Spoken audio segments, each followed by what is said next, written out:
Bueno, como dice la doctora, yo soy Daniel Gallego, residente de primer año.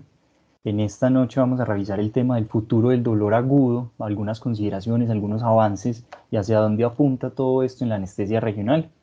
Aprovecho para agradecer nuevamente al doctor Carlos Restrepo, quien me asesoró para la realización de esta charla. Los objetivos a revisar en esta noche va a ser contextualizar esta situación con unas definiciones, mirar la epidemiología, el recuento histórico del desarrollo de la anestesia regional. Vamos a revisar esos nuevos bloqueos que se han descrito a nivel interfacial para el manejo del dolor agudo, las nuevas estrategias terapéuticas y la innovación que está surgiendo en la anestesia regional para pasar finalmente a unas conclusiones y unos mensajes claves en este tema. Entonces, para comenzar, recordemos hace 8 días ya nuestro compañero Andrés Colina ya nos explicaba las definiciones, la fisiopatología del manejo del dolor y las estrategias de manejo multimodal. Aquí solo para recordar que ese dolor agudo va a ser esa respuesta fisiológica frente a un estímulo nocivo que aparece abruptamente o de forma aguda en algunas partes, menos de 7 días, menos de 15 días. El caso es que esto es una respuesta adaptativa para defendernos de ese estímulo nocivo, real o potencial, ¿cierto?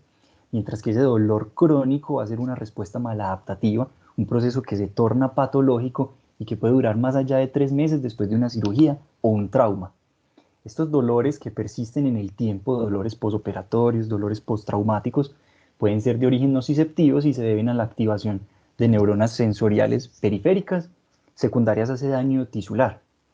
Si esto no lo logramos controlar, nos va a llevar a una sensibilización periférica donde disminuye el umbral del dolor y con menos estímulos ese paciente va a seguir presentando dolor en el tiempo. También podemos tener un dolor inflamatorio que es secundario a esa activación del sistema inmunológico, la liberación de mediadores proinflamatorios, o también un dolor neuropático, secundario a la lesión directa de las estructuras neuronales de las vías del dolor, ¿cierto?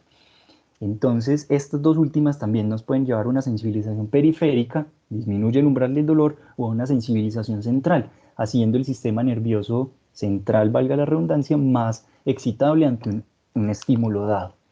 Entonces, nuestro objetivo en la práctica clínica va a ser cómo en ese paciente, con sus consideraciones especiales, con todas sus comorbilidades, con todas sus condiciones propias, ¿cómo podemos hacer para intervenir esa lesión nerviosa, esa liberación de factores proinflamatorios, esa liberación de neurotransmisores excitatorios, para que después de esa cirugía o después de un trauma dado, cómo lo logramos controlar y evitamos que salga sin dolor después de esa cirugía o después de ese dolor agudo y siga su vida común y corriente? Y vemos que esto depende de muchos más determinantes que la cirugía misma. Un paciente tiene un montón de factores de riesgo que a veces ni logramos evaluar todos por completo, desde factores genéticos, desde su propia edad, su sexo.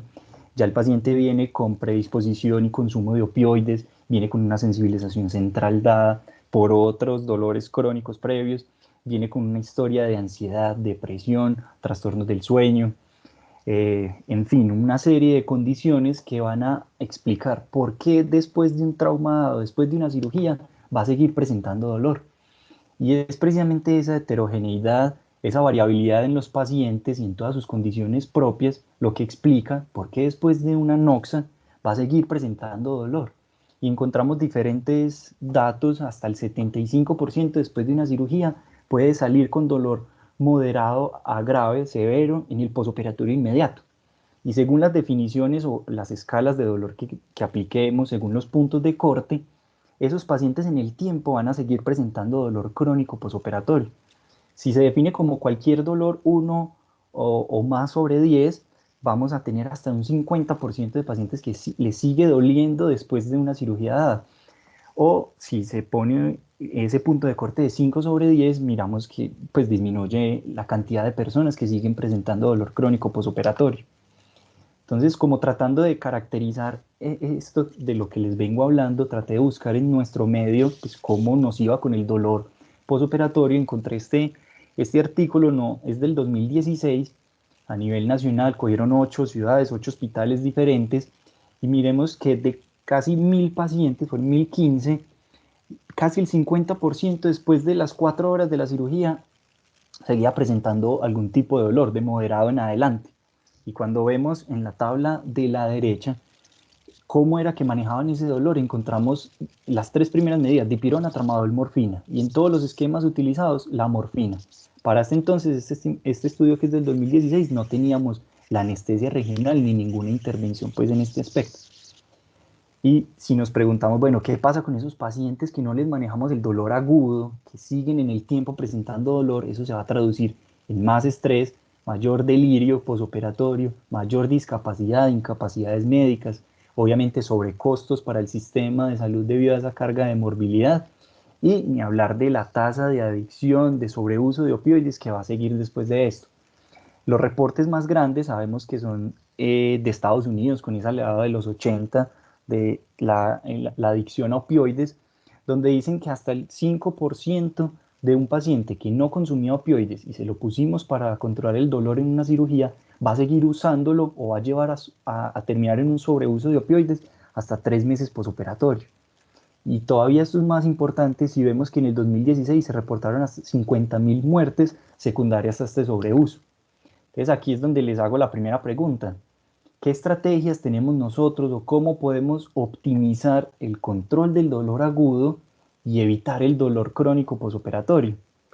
Tenemos opciones como los bloqueos regionales estratégicos en dosis única, dejar una infusión de ketamina, una infusión de lidocaína, tanto en el intra como en el posoperatorio, infusiones perineurales o cualquiera de las anteriores dependiendo del paciente y del tipo de cirugía.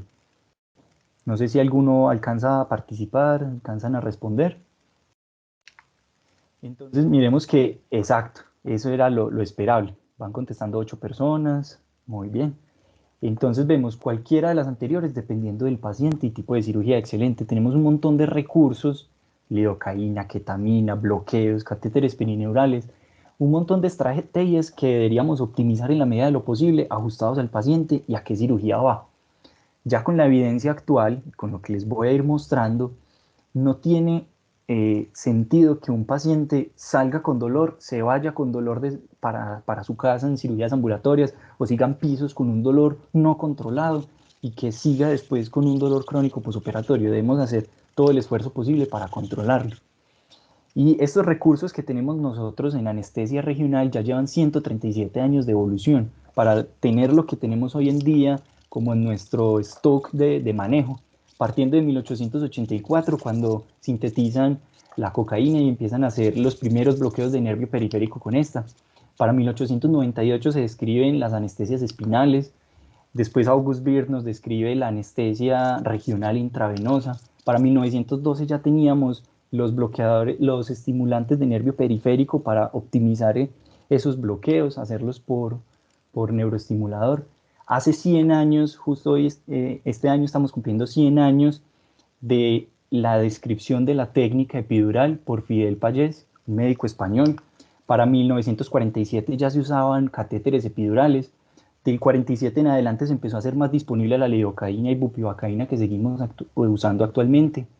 Miren que para 1978 ya teníamos la forma de ver la aguja para estos bloqueos, ¿cierto? Por medio de Doppler, y solo es 105 años después cuando ya con la ecografía, con la ultrasonografía, logramos describir un montón de tipos de bloqueos ecoguiados para hacer la anestesia regional lo mejor posible.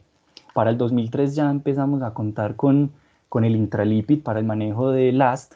Entonces miren que ya tenemos un montón de recursos, una serie de estrategias, y es a partir del 2000 en adelante que se dispara ese pico de utilización de anestesia regional. Y hacia lo que apunta y a lo que vamos a ver son nuevos ecógrafos, nuevos instrumentos, nuevas estrategias para la enseñanza del aprendizaje de la anestesia regional que nos permitan hacer que más pacientes accedan a esto.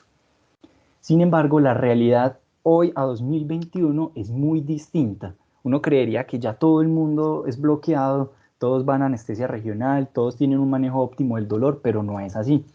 Buscando los reportes estadísticas de, bueno, cómo estamos en anestesia regional hoy en día, encontré estos datos estos del 2018, donde muestran esos reportes de un montón de millones de cirugías que hicieron en Estados Unidos, donde cerca del 25% eran elegibles para hacerle algún tipo de bloqueo de anestesia regional.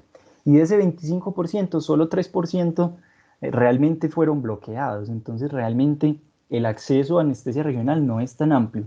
Y en el cuadro de abajo, en esta gráfica, vemos en los últimos 4 años cómo se disparó la publicación y la descripción de técnicas de anestesia regional. Aquí ponen el término en plano, plain block. Entonces esto nos lleva a pensar que tenemos mucho conocimiento hoy en día, pero en la práctica se ve poco entrenamiento o poca utilidad. No estamos explotando al máximo los beneficios que tenemos ya de la anestesia regional. Y todos cuando pues, hemos visto en los seminarios y todos nuestros profes, todos se formaron en el conocimiento de anestésicos locales, todos sabemos cómo funcionan, el bloqueo en los canales de sodio dependientes de voltaje, pero no estamos yendo más allá que de una técnica anestésica dada, no la estamos implementando como de rutina, como debería ser dentro de esas estrategias de analgesia multimodal. Ya eso está demostradísimo que con estas técnicas bien empleadas podemos controlar de la forma mejor posible el dolor agudo, podemos ahorrar el consumo de opioides y con esto todos los efectos secundarios. Y además de eso tenemos otros beneficios. Si vemos la reducción del dolor crónico posoperatorio, si vemos la disminución de la carga de morbimortalidad, esos pacientes se recuperan más rápido, salen más rápido y egresan muchísimo más rápido de PACU y cuando es cirugía ambulatoria, esto reduce a su vez los costos. Y ya habíamos visto en la charla de anestesia para el paciente oncológico que la anestesia regional también mantiene la respuesta TH1 y en esos pacientes con cáncer pues podría tener un beneficio antitumoral, ¿cierto? Todos estos beneficios nos han llevado a que dentro de los protocolos ERAS, por ejemplo, cuando miramos la forma de optimizar el egreso del paciente y su recuperación, uno de los pilares es la analgesia libre de opioides. Y dentro de esos componentes fundamental está la anestesia regional. Otro plus a explotar y que tenemos que tener presente hoy en día es ese beneficio que nos da en la reducción del dolor crónico. Partiendo de su fisiopatología, ya sabemos que eso nos va a inhibir la activación del sistema nervioso periférico, nos va a inhibir la respuesta inflamatoria local, la inflamación neurogénica. Con esto nos va a disminuir la sensibilización nerviosa periférica, la sensibilización central, el procesamiento del dolor a nivel cortical, y esto va mucho más allá. La anestesia regional hoy en día, y esto es un tema a explorar a futuro, nos va a modificar esos cambios en la respuesta génica de las raíces del asta dorsal. Todo esto nos va a configurar como esos beneficios para que controlemos el dolor agudo y ese paciente no siga presentando un dolor crónico. Y esto ya se ha demostrado justo en esas cirugías donde los pacientes presentan mayor dolor crónico posoperatorio, como una amputación, donde hasta el 85% de los pacientes pueden seguir presentando dolor, cirugías de mama, de tórax, las cesáreas, ¿cierto? Cirugías de abdomen, de hernias. Y si ven ahí, como les pongo, todos con OR estadísticamente significativos. Son pacientes que bloqueados estratégicamente, con el bloqueo pues, que se puede poner o con un catéter epidural, vamos a evitarles ese dolor crónico y vamos a resolver de la mejor forma el dolor agudo, ¿cierto? Dentro de una estrategia multimodal. Pero nada de todo esto que venimos viendo sería posible sin el desarrollo de la ultrasonografía. Sabemos que con el ecógrafo es lo que es hoy la anestesia regional en la medida en que podemos ver las estructuras vasculares, las estructuras nerviosas, que podemos ver el movimiento en tiempo real de la aguja, vemos cómo se dispersa el anestésico local y cómo hace la hidrodisección, e incluso esto nos ha llevado a que varios autores describan nuevas técnicas, dentro de estas los bloqueos interfaciales. Es por eso que vamos a revisar brevemente esta parte, pues por cuestiones de tiempo no nos da para revisar la anatomía y todas las consideraciones de esto, pero sí vamos a ver como su impacto en la anestesia regional hoy en día. Son muchísimas las publicaciones que se han dado últimamente, han salido en la literatura. Si uno busca en PubMed por interfacial o facial plain block, miren el montón de publicaciones y cómo han aumentado en los últimos años. Y estos bloqueos interfaciales entonces nos cambió como un paradigma en la anestesia regional. Ya no se va a buscar un nervio específico, ¿cierto? No se va a buscar un nervio femoral, un ciático, un plexo, sino que vamos a buscar es un espacio entre dos fascias, ya sea entre dos músculos, un músculo y una estructura ósea, y vamos a utilizar las ventajas de dejar ahí el anestésico local que se disperse, que se difunda y bloquee diferentes nervios que pasan por ese plano o incluso por compartimentos adyacentes. Es así como se empezó a describir un montón de técnicas. De las más antiguas está el TAP, que se hacía de forma pues, por referentes anatómicos. Este bloqueo del plano transverso lo describieron inicialmente esos autores de Malasia en 1993 para la analgesia del dolor agudo en la pared abdominal secundaria a una cesárea, con buenas tasas de éxito, un excelente control del dolor.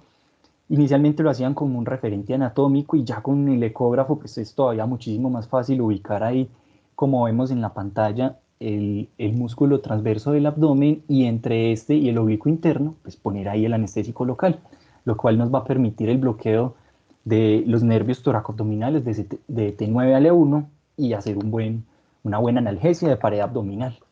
Posteriormente se fueron describiendo más bloqueos en toda lo que es la pared abdominal, la hoja de los rectos, la zona semilunar, aquí en toda la línea media, la línea de alba, y estos que son el cuadrado lumbar, que se describió por primera vez o salió la publicación a la luz pues, en el 2007 por el doctor Blanco.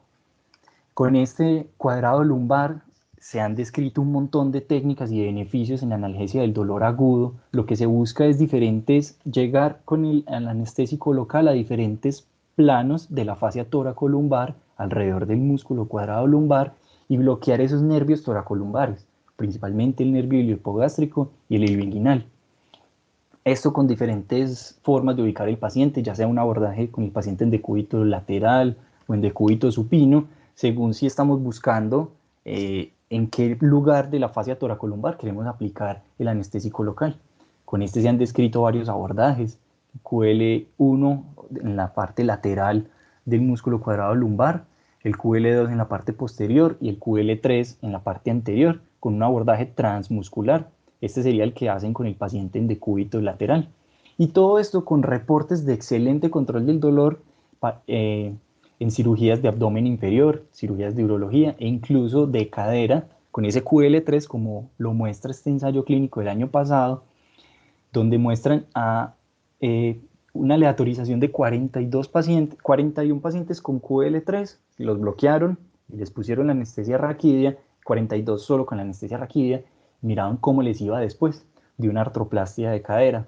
Y miren, en todas las horas donde evaluaban el dolor, hasta 48 horas después, tenían menos dolor los que, además de la anestesia neuraxial, les ponían su bloqueo en cuadrado lumbar tipo 3, o sea, en la parte anterior del cuadrado lumbar.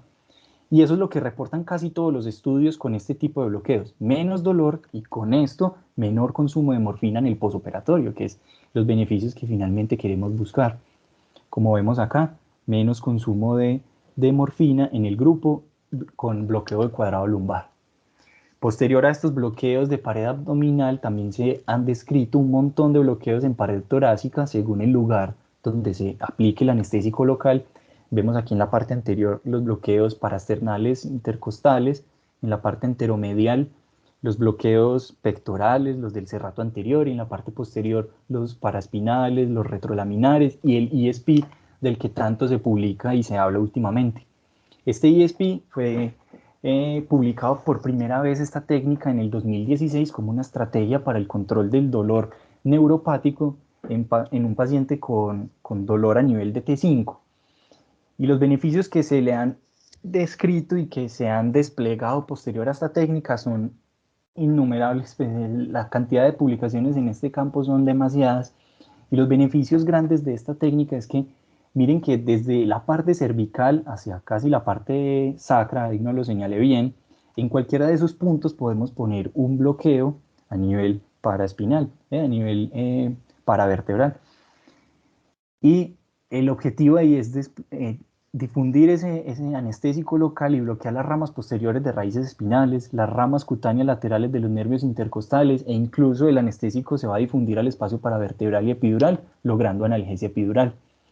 Entonces aquí nuestro objetivo sería ubicar con el ecógrafo esas apófisis transversas, y entre el músculo erector de la espina, específicamente el longísimo del dorso, pues ahí pondríamos nuestro anestésico local. Y vamos a beneficiarnos de que en toda esta fascia, en todo ese espacio, se difunda el anestésico local y nos va a conferir analgesia para cirugías de trauma de tórax, toracotomías, cirugías de cardio, de mama, abdomen superior, inferior, columna, hombro, cadera, según el nivel donde se ponga el bloqueo. De esto sí que ha salido, como les decía, un montón de ensayos clínicos, cirugía de mama, columna, cardio, e incluso metaanálisis donde demuestran en todo ese tipo de cirugías, miren este con dos ensayos clínicos, que favorece el ISP comparado contra placebo, contra otras estrategias de analgesia multimodal sin bloqueo, y esto estadísticamente significativo. Entonces ya tenemos como un montón de arsenal de estrategias nuevas para garantizar un adecuado control del dolor agudo. Esto aquí, valga la aclaración, es preciso aclarar que estos bloqueos no van a ser del todo superiores a poner un catéter epidural, ¿sí? Pero sí van a constituir como una estrategia más segura y más sencilla, de cierta forma, que un catéter epidural que tiene su riesgo de infección, de hematoma epidural, de lesión de estructuras aquí en el neuroeje, o de un abordaje paravertebral donde tiene altísimo riesgo, pues, de un neumotórax, por ejemplo. Y a esto le sumamos otro como arsenal de estrategias terapéuticas como lo son la fascia ilíaca, que se describió desde el 89, se hacía de forma anatómica también como el TAP, por ejemplo, y ya con ecografías todavía muchísimo más fácil, un fascia ilíaca o un IPAC, un bloqueo, una infiltración entre la arteria popltea y la cápsula de la rodilla, o ese bloqueo del grupo de nervios pericapsulares o PENC. Miren, estos son más recientes del 2017, 2018 que se publican estos con diferentes, pues, abordajes según si es en fascia ilíaca aquí a nivel inguinal, el IPAC en la zona poplitea o un PENC a nivel de la cadera. Todos con el mismo, como utilizando la misma estrategia de difundir el anestésico local ahí y garantizar analgesia, ya sea para cirugías de cadera y fémur, el IPAC en artroplastias de rodilla asociados a otros bloqueos, o un PENC también para analgesia en esos pacientes con fractura de cadera, que incluso ya el año pasado publicaron este ensayo clínico que demuestra lo que uno ve en la práctica clínica, los beneficios de que un paciente llegue con fractura de cadera, uno le pueda poner un PENC, controle su dolor agudo y luego lo pueda llevar a sedestación y ponerle su anestesia raquídea para optimizar el control del dolor y operarlo de la mejor forma, que ese es finalmente como el objetivo de la anestesia regional y lo que tenemos que explotar al máximo. Entonces aquí les hago otra pregunta: de todos estos bloqueos que hemos visto, de todas estas estrategias terapéuticas nuevas, relativamente nuevas de anestesia regional, ¿cuál han utilizado ustedes? Fascia ilíaca, un PENC, un IPAC, ninguno, un TAP, un ISP. No sé si todavía están ahí y pueden contestar esto.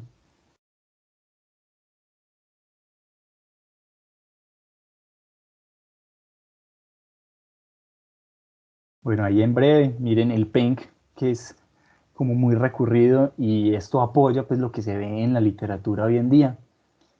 Demasiado aplicable y demasiado extrapolable. Llevarlo, pues es muy viable de llevarlo a la práctica clínica e implementarlo en todos los pacientes. También, miren, 88% hacen TAP y otra cantidad importante de participantes, pues ahí, el fascia ilíaca. Bueno, ¿cuáles son las limitaciones que tenemos hoy en día, o cuál es todo lo que todavía tiene que, se debe trabajar en anestesia regional? Tenemos limitaciones como es la corta duración de esto, hasta 16 horas, o puede ser más o menos según el paciente. En los bloqueos de pared abdominal o pared torácica puede quedar con un bloqueo unilateral. Si el paciente tiene inervación, pues, de ambos lados, se deja como sin bloquear una parte dada, y el riesgo de LAST que siempre va a estar ahí en esos bloqueos interfaciales, sobre todo que se utilizan altos volúmenes en zonas muy vascularizadas. ¿En qué se viene trabajando y qué se ha publicado? Las estrategias terapéuticas que tenemos son los coadyuvantes de anestésicos locales, ¿cierto? Que nos promueven esa prolongación del efecto del bloqueo. Tenemos anestésicos locales de liberación prolongada como la bupivacaína liposomal, y tenemos la inserción de catéteres perineurales que cada vez se van explorando más en diferentes zonas.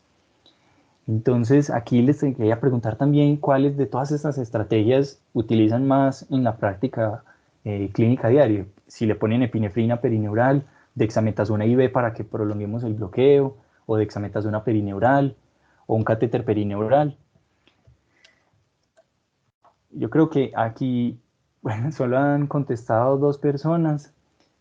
pero la respuesta más amplia, 4 personas, dexametasona intravenosa, eso va a ser, yo creo que la respuesta principal, y es que de todas estas estrategias de coadyuvantes, todos que buscan como mantener las neuronas más hiperpolarizadas, el que tiene mejor evidencia y el que se apoya más hoy en día es la dexametasona, donde miren, comparados los tiempos de prolongación del bloqueo, 8 horas frente a buprenorfina que da 9 horas, pero disminuimos esos efectos de la buprenorfina, los efectos adversos secundarios opioides, y la sedación, hipotensión, bradicardia que da la clonidina y la dexmedetomina que también se ha descrito. ¿Cuál es el contra ahí de la dexametasona que siempre va a estar? La hiperglicemia, que va a ser un aumento hasta 30 miligramos por decilitro, pero que realmente eso puede que no sea tan clínicamente significativo. Y los ensayos clínicos es lo que más aportan, lo que más apoyan hoy en día, es ponerle su anestesia regional, su bloqueo, cualquiera de los que se pueden poner, y a eso añadirlo a una estrategia de analgesia multimodal, incluyendo ahí la dexametasona, que puede ser intravenosa, dosis de 0,1 a 0,2 miligramos por kilo. ¿Qué está pendiente o qué veo que todavía falta por aclarar? ¿Qué pasa en los pacientes realmente de alto riesgo? En el inmunosuprimido, en ese paciente diabético mal controlado, porque esos son los excluyen de la mayoría de los estudios. Entonces, esto nos queda pendiente como a resolver a futuro, si realmente son seguros en esos pacientes de alto riesgo, ¿cierto? Porque en el que no tiene estas condiciones, ya se ha demostrado por metaanálisis, por ensayos clínicos aleatorizados, que no aumentan el riesgo de infecciones y eso no retrasa la curación de heridas, como les digo, en pacientes normales. Por su parte, siempre va a estar ahí presente el riesgo del AST. Las recomendaciones van a seguir siendo las mismas, calcular siempre la dosis máxima del anestésico local, poner menos de esa dosis. Si le podemos añadir epinefrina, ponerlo para que se absorba menos a nivel sistémico. Después de cualquier bloqueo, vigilarlo hasta 30 minutos después de este. Y siempre tener a la mano la emulsión lipídica, el kit con intralípido y un carro de paro en caso de que nos haga intoxicación. Ya pasando a las nuevas estrategias terapéuticas y hacia la innovación a la que apunta la anestesia regional, quería preguntarles, dentro de ustedes qué consideran en la práctica clínica, si tiene relevancia poner los bloqueos antes o después de las cirugías.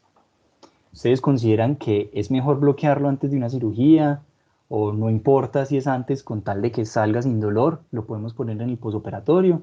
¿Creen que da igual o no saben? Ahí van 2 participantes. Excelente pregunta, excelente pregunta. Gracias, profe. Van 3, 4. Al menos un quinto que nos responda ahí para continuar acá en esta parte. ¿Consideran que es importante bloquearlo antes o no? Bueno, la gran mayoría dijo que sí, bloquearlos antes de la cirugía, excelente. Y esa es la respuesta correcta que tenemos hoy en día a la luz de la evidencia. Y esta pregunta ya se la venían haciendo varios autores desde hace algunos años. Tenemos publicaciones desde el 2013, desde el 2012 en este campo. ¿Qué pasa con la anestesia regional o cómo optimizamos mejor sus desenlaces? En el 2013 este estudio decía que podía ser posoperatorio, no importaba tanto en el intraoperatorio si lo ponían tempranamente y que se fuera sin dolor. Pero miren, ya hay estudios incluso de laboratorio con animales, estudios que muestran la plausibilidad biológica de que el mayor beneficio es cuando se bloquea preoperatorio.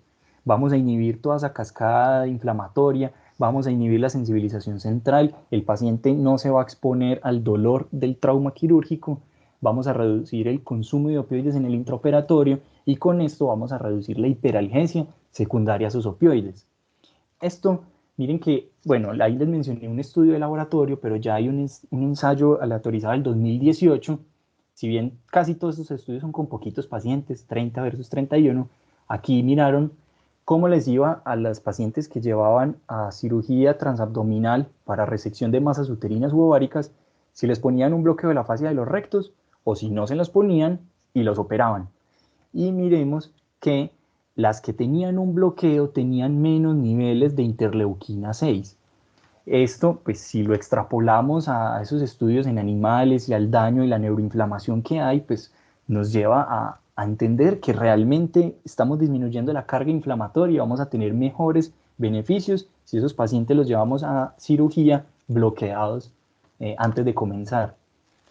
Y aquí, con base en esto, es que encontré otras estrategias. Bueno, si los beneficios son si los bloqueamos desde antes y más tempranamente hacemos los bloqueos y vamos a obtener los mejores beneficios de la anestesia regional, ¿qué tanto antes los podemos bloquear? Y ya esto se lo han planteado en otras partes del mundo como estrategias terapéuticas para que en el trauma, en los pacientes con trauma ambulatoria, los paramédicos, las enfermeras o los médicos prehospitalarios puedan hacer incluso bloqueos ahí en ese momento, para que el paciente no se exponga a ese dolor, no se vaya sensibilizando y tengamos como una mejor optimización del dolor agudo, ¿cierto?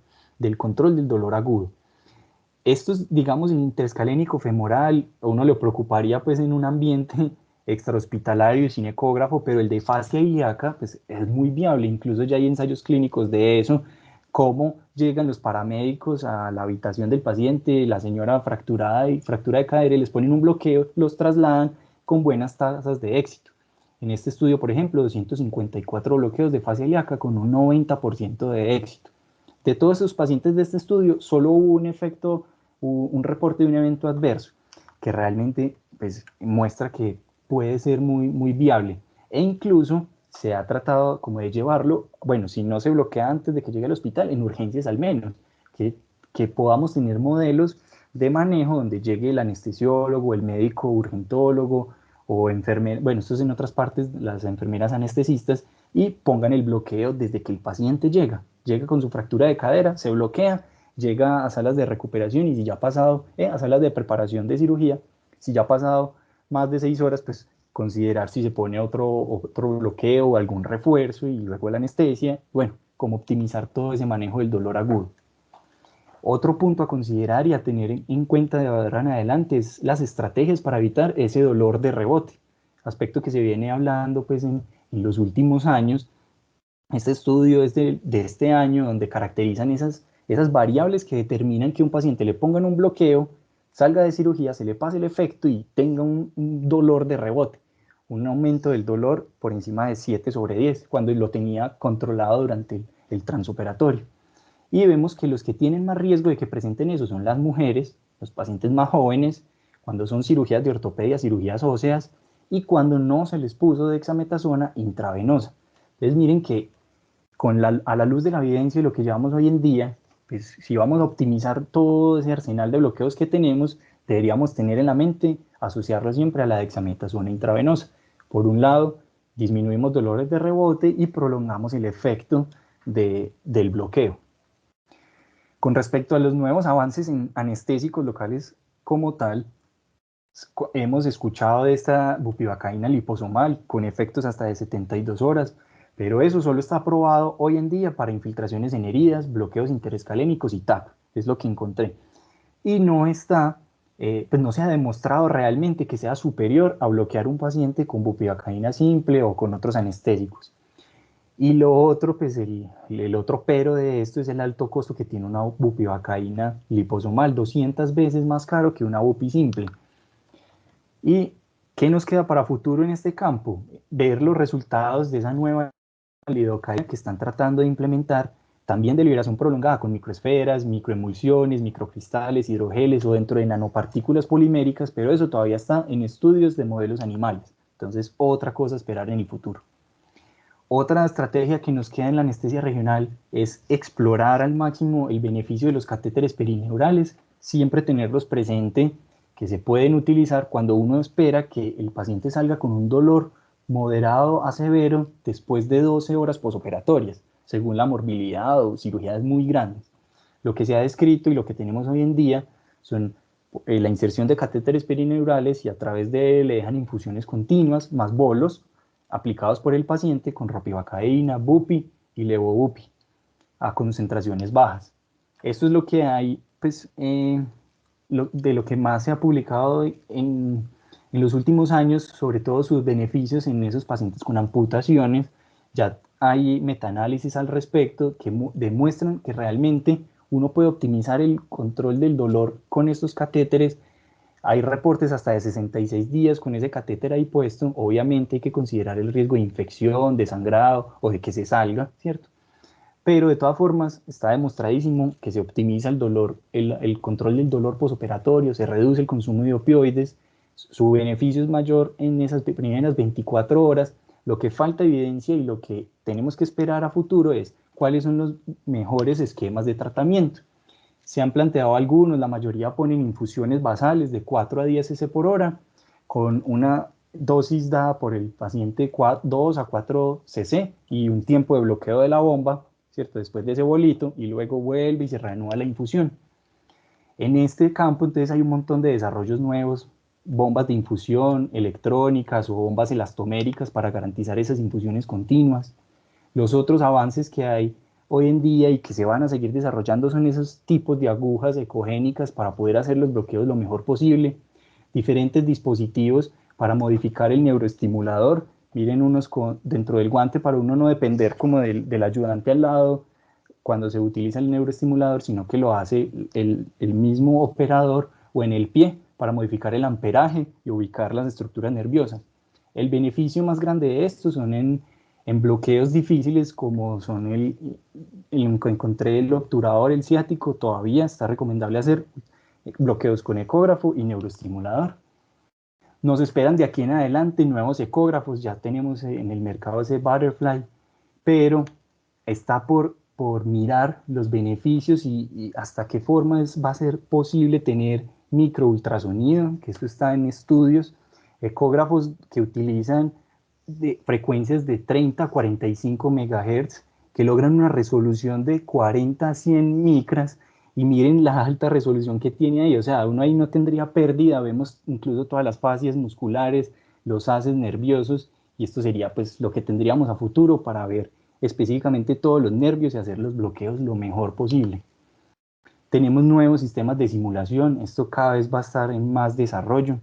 Tenemos desde este Blue Phantom que nosotros tenemos hasta nuevos equipos de simulación más reales, y a lo que apunta esto va a ser a la realidad virtual. Y incluso ya hay dispositivos como estas gafitas, las Pupil Core 200, donde miren que ponen al residente de anestesia con las gafitas a mirar la pantalla con una sonoanatomía, y eso hace el registro visual de qué es lo que uno mira, cómo se distrae, si realmente está viendo las estructuras que uno tiene que ver para poner el bloqueo lo mejor posible, y esto ayudar en la curva de aprendizaje para todos los bloqueos que existen hoy en día. Y también nos esperan pues, nuevos métodos de enseñanza. Ya hoy en día hay un montón de recursos visuales, de ayudas cognitivas que cada vez van a explotar más para que aprendamos a hacer los bloqueos, porque como vimos, de nada sirve tener un montón de información en la literatura si no aprendemos a hacerlos, a llevarlos a la práctica clínica, que es finalmente lo que queremos: mejorar los desenlaces de los pacientes y controlar realmente el dolor agudo, aplicando todo esto que hay hoy en día y seguirlo pues aplicando a futuro con todo lo que va saliendo. Ya para terminar, y me disculpan ahí que me extendí un poquito más, entonces como mensajes claves de esos bloqueos nuevos interfaciales, de esas nuevas alternativas que tenemos, es necesario recordar que a la luz de la evidencia todavía no podemos decir que sean superiores a un bloqueo epidural o un bloqueo paravertebral o una anestesia pues, donde se ponga morfina intratecal, bueno, otras estrategias que en cuanto a control del dolor van siendo superiores, pero sí son estrategias más sencillas, con menos efectos adversos y que como refuerzos y estrategias dentro de una analgesia multimodal dan buenos desenlaces para el control del dolor agudo.